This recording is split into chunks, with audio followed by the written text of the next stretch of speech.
Сурова смрт ја снаоѓа колонијата штркови во селото Долни Балван. Таму поколенија на штрковите доаѓаат стотици години, но сега се соочуваат со истребување.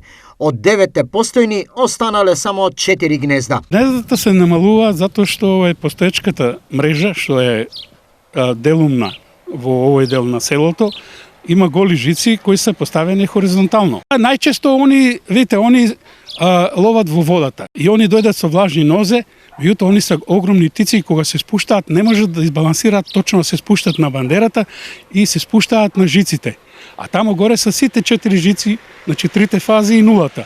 И доаѓа до краток спој и го убива на лице место. Овдешните жители го сакаат и по секаја цена го чуваат амбиентот со штрковите, но сега се немокни, бидејќи од Евана немале разбирање. Јас минатата година интервенирав, се јавија таму, тешко да се комуницира со нив, бидејќи тие не дозволуваат да им се јавувате, можете само да им пуштите порака, не прифаќаат ни слики да им пратите, ни снимки, и беа упорни дека јас не говорам вистината, затоа што они се во право од Скопје, а јас овде стојам покрај бандерата од мојата куќа.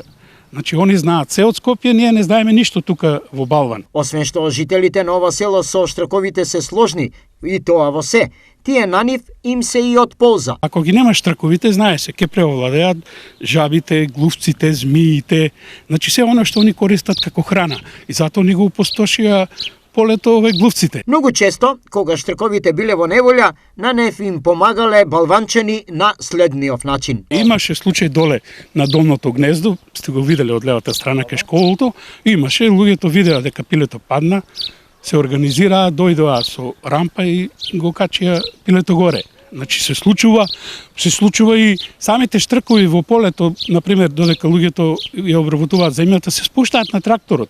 Му дадеш да јаде, нема проблем. Освен во Долни Балван, штрковите гнезда свили и во некои други штипско-карбински села, како например во Крупиште. Но нивната судбина поради проблемот со далеководите е идентичен. Смртта за нив тамо исто така доаѓа брзо и сурово.